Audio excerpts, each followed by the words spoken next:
Nasa 20 ang persons of interest ng NBI na posibleng makapagturo sa kung sino ang kinontrata umano ni Vice President Sara Duterte para patayin si Pangulong Bongbong Marcos. Kabilang daw dyan ay nasa security group mismo ng bise. Live mula sa Senado na sa frontline ng balitang yan si Mean Los Baños. Mean, pakidetalye mo nga itong isiniwalat ni NBI Director Melvin Matibag. Julius, kinumpirma ni NBI Director Attorney Melvin Matibag na nasa 20 persons of interest ang iniimbestigahan nila ngayon na may kaugnayan doon nga sa sinasabing di umano'y pagbabanta ni Vice President Sara Duterte sa buhay ni Pangulong Bongbong Marcos, First Lady Liza Araneta Marcos, kayo din ni dating Speaker Martin Romualdez. So sino ba yung mga persons of interest na yan? Posible daw, sabi ni Director Matibag, na ang ilan dyan ay makapagtuturo kung sino mismo yung kinontratang assassin at hindi rin daw nila tinatanggal yung posibilidad na baka isa o ilan dyan yung mismong kinontrata para dun sa planong di umano'y pagpatay sa Pangulo. Ayon pa kay Attorney Matibag, kasama sa tinitignan nilang persons of interest ay ilang uniformed men at ilang miyembro ng Vice Presidential Security Group. Pakinggan natin ang testimonya ni NBI Chief Matibag. We are narrowing it down already to less than 20 individuals at may mga pangalan na po kami nito. Sa katunayan po, yung iba po rito, kausap na po namin yung kanilang mga pamilya o kakilala. So, ganun po yung proseso. That's why sinabi ko, baka in 3 to 6 months, we can finally identify kung sino yung personalidad na yun po. Bago naman yan, tinanong ni Senator Judge Erwin Tulfo, paano ba tinutukoy ng NBI ang mga persons of interest? Gayong wala namang pinangalanan si VP Sara sa kanyang press con na umano'y kinontratang assassin. Paliwanag ni Matibag, may open source at human intel sila at tools para sa monitoring. Narito ang kanyang pahayag. I cannot reveal so much. Lumalabas po rito, alam natin yung kasaysayan, malawak po ang kanyang tinatawag na connection, yung network po. Alam naman natin na siya'y Vice Presidente at ang dating Pangulo ay kanyang ama. Ibig sabihin, nakadevelop po ito ng mga relasyon. Unang-una na sa mga men in uniform na hanggang sa ngayon, marami po rito na na-appoint pa niya nung panahon na sila ay nandiyan. Sa pagpapatuloy naman ng cross-examination ng defense team kay Attorney Matibag, diretsahang tinanong ni Defense Counsel Attorney Mark Vinluan kung ang isinasagawa bang investigasyon ng NBI kaugnay sa umano'y pagbabanta ni VP Sara sa buhay ni Pangulong Marcos ay para lamang masubstantiate o magbigay ng ebidensya sa impeachment case laban kay VP Sara. Sagot ni Matibag, hindi. Naniniwala daw siya na consummated na o nagawa na ang betrayal of public trust noong sinabi pa lang ni VP Sara ang pagbabanta laban sa Pangulo. Tinanong ng defense ang NBI chief kung matapos na nito ang findings ng investigasyon, magfa-file ba sila ng panibagong impeachment case laban sa bise? Pero nang sagutin nito ni Matibag, umalma ang depensa at gusto itong ipatanggal sa records. Bagay na hindi pinayagan ni Presiding Officer Chis Escudero. Narito ang bahagi na yan ng paglilitis. The oath of office of the President, sabi niya, she will execute the law and do justice to every man. So, pag nagbalak kang pumatay at ginawa mo yan, that is no justice to every man. It's not execute the law. Execute the President yung gusto mong gawin dyan. Your Honor, with all due respect, Your Honor, I know that NBI Director took pains in explaining his answer, but his answer already contains conclusions of fact and law. And may we ask, Your Honor? May I respond, Your Honor? I'm not yet done. In keeping, Your Honor, with this court's ruling last week, may we ask, Your Honor, that it be stricken off the record, Your Honor? My answer was pretty simple. And Counsel for the lead prosecutor. My question was pretty simple. Sorry. Your Honor, ang depensa po ang nagtanong.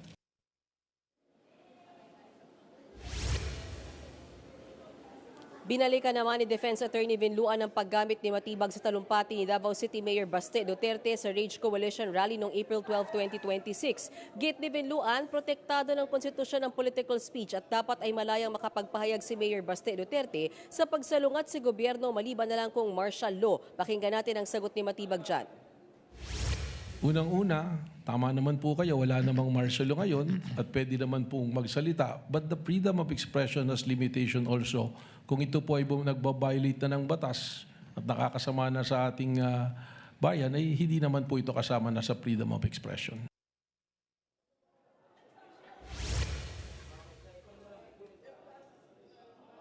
Kinwestiyon din ng depensa si Matibag kung bakit nila ginamit ang affidavit ni Self-Confessed Davao Death Squad o DDS Hitman Arturo Las Cañas na basihan para patunayan ang pattern of violence di umano ng bise. Gayong hindi naman siya pinatawag ng NBI para kumpirmahin at ma-verify ang laman ng nasabing affidavit na isinumite sa International Criminal Court o ICC. Paliwanag ni Matibag, hindi nila ipinasapina si Las Cañas dahil hindi na nila ito matuntun. Pero dumaan daw ang mga pahayag nito sa verification process. Nang magtanong pa si Atty. Vinluan, sumagot ng asked and answered po, Your Honor, si Matibag, na siyang pinaalalahanan naman ni Escudero. Who is the author of that document? As and answered po, Your Honor. The presiding officer would like to remind the witness to kindly avoid making a ruling for and behalf of the presiding officer. Pasensya na po, Your Honor.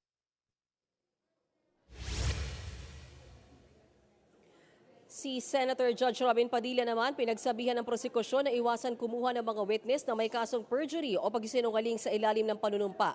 Gaya daw ng unang dalawang witness mula sa NBI, pero finact-check ni Luistro si Padilla. Pwede po bang iwasan natin na may mga ganito tayong witness? Ang nasasakdal po kasi dito ay ibinoto ng 32 million na tao.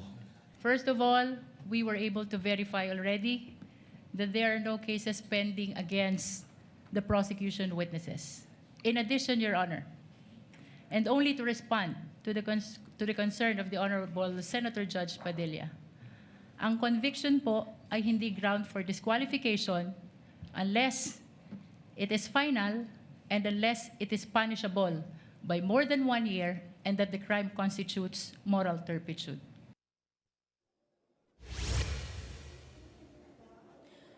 Bahagya ring nagkakomosyon ng sitahin ni Padilla ang prosekusyon dahil na-interrupt siya sa pagtatanong. Dahil napahaba na ang question and answer ni Padilla at ng prosekusyon, umalma si Senator Judge Raffy Tulfo. Bakit pag sa kabila pinapayagan sila 5-10 minutes? Bakit pag sa amin, sa majority, kinakat agad ni remind pagdating ng 2 minutes? I think nakakalata na kami. So dapat pag sinabing 2 minutes, 2 minutes.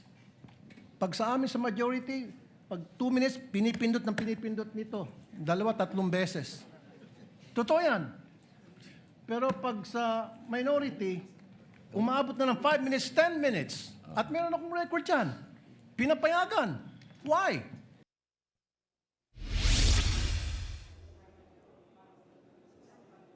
Julio, syempre sumagot dyan si Impeachment Court Presiding Officer Chis Escudero at pinaliwanag niya na sa Impeachment Court wala naman talagang majority o minority block at dahil iisa lang naman at magkakapantay sila ng mga senator judge. Gayunpaman paliwanag din ni Presiding Officer Escudero kapag naman daw may humihiling galing sa majority block na mag-extend din sila beyond the 2 minutes ay pinagbibigyan naman din sila.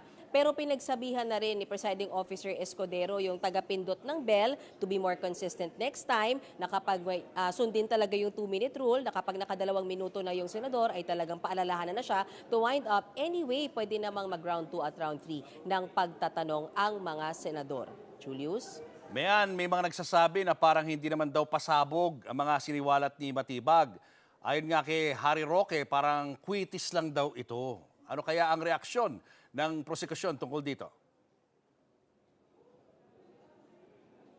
Iba't iba kasi yung mga naging expectations para dito sa pag-upo. At syempre, Julius, di naman natin may aalis yung expectation na yan. Kasi nga, siya yung huling witness para dito sa Article 4 ng impeachment case. So talagang may mga nag-expect. At isa nga dyan, sa mga in-expect ay baka magpangalan kung sino yung mismong assassin. Pero yun nga, paulit-ulit ding sinabi ni Attorney Matibag. At actually, paulit-ulit din talaga siyang pinipigan ng mga senador. Ano bang identity niyan? Ano bang pagkakakilanlan niyang assassin na yan? Yung persons of interest interes na yan. At ang sinasabi nga ni Matibag, nagiging maingat lamang sila. Kasi nga ayaw naman daw nila na masunog yung kanilang investigasyon, kaya as much as possible, kung ano lang yung safe na kaya nilang sabihin sa impeachment court. Bagay na hindi naman na itinulak at hindi na rin pinrest forward ng mga senador. Naintindihan naman nila na ongoing talaga itong investigasyon. Dagdag ko na lang din na Julius, habang hindi raw kasi nila nalalaman sino talaga yung hired assassin, ay talagang delikado at aktibo itong threat sa Pangulo at yun daw yung mahalaga sa kanila na matunton. Julius.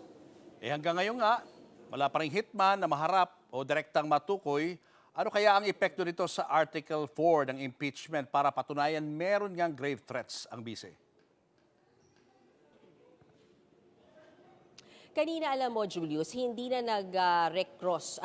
hindi na ulit nag-redirect examination yung prosecution. Bagay na pwede nilang gawin after ng cross-examination, ano? Pero pinigilan kasi siya na na ituloy yung kanyang manifestation o kanyang sinabi. Pero basically na-catch natin yung glimpse ng sinasabi ni lead prosecutor Jervy Luistro na enough na for them yung tatlong witnesses. Tingin nila, napatunayan na nila at na-establish na nila yung kung ano man yung gusto nilang patunayan sa Article 4, which is grave threat and inciting to sedition. Pero hinarang na kasi sila dyan ng depensa. Gayun din, pinagsabihan siya ni Presiding Officer Chis Escudero na huwag maglalabas ng conclusion, especially at this early, dahil mayroon namang pagkakataon para dyan sa mag-conclude yung both camps nung kanilang, kasi iniiwasan na mag-plant talaga ng anything na conclusive sa minds ng mga senator judges. Samantala, kanina nakapanayam ng kasamahan natin sa Frontline Express, si Nikki de Guzman, si Adyong. Sabi ni Adyong, hindi nakatali sa hitman yung argumento ng prosekusyon tungkol sa grave threats. Siguro kung meron tayong soundbite, we can roll it, Julius. Kung ikaw ay lingkod bayan, hindi ka in-expect ng tao at ng konstitusyon na makipag-usap sa alam mong taong ang kanyang negosyo o ang kanyang kita ay galing sa pagpapatay ng kapwa-tao, di ba? That alone is something that we should be worried about. Mayan, pinayuhan ni Presiding Officer Chis Escudero na kumuha ng ibang spokesperson ang defense at prosecution. Ano ang dahilan niyan?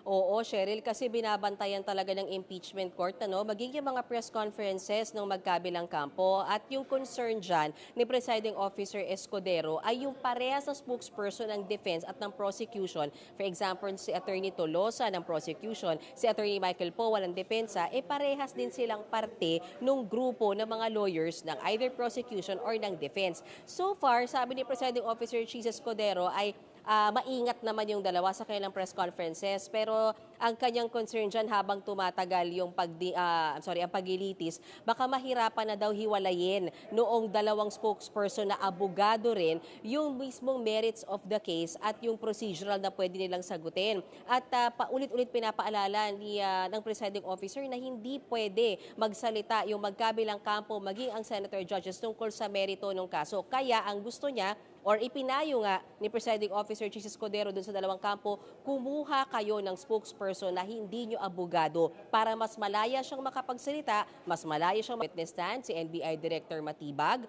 So, uusad na ang impeachment court next week sa pagtalakay ng Article 1. Ito yung di umano'y misuse o maling paggamit sa confidential funds ng Vice Presidente. At nako, Cheryl, kung pagbabatayan natin ang pre-trial order, ito talaga yung gugugol ng napakahabang panahon. 31 days ang pinroject ng prosekusyon sa pagpresenta pa lang ng kanilang witnesses. Wala pa dyan yung mga nangyaring oral arguments like the past week. So, depende kung ang mangyayari ay kagaya dito sa Article 4 na nagbawas sila ng witnesses. That is yet to be seen. Pero right now, ang alam natin, 31 days ang gugugulin para sa presentasyon ng witness. And also, madagdag ko na rin, Cheryl, sa Lunes ay walang impeachment trial, pagbibigay daan sa sora ng Pangulo. Martes, wala ulit impeachment trial dahil paghahanda naman ng minority bloc doon sa kanilang turno in kontra o kontrasona. And then Wednesday next week, July 29, ang resumption ng impeachment trial, pero bago na ang oras, 10 a.m. to 3 p.m. dahil pagdating ng alas 4, magsesesyon naman ang mga senador at ang mga kongresista naman sa Kamara. Cheryl, Julius. Maraming salamat, Mayan Los Baños. Mga kapatid, Julius Babaw po. Para sa komprehensibo at makabuluhang balitaan at talakayan, mag-follow at mag-subscribe na sa social media pages ng News 5.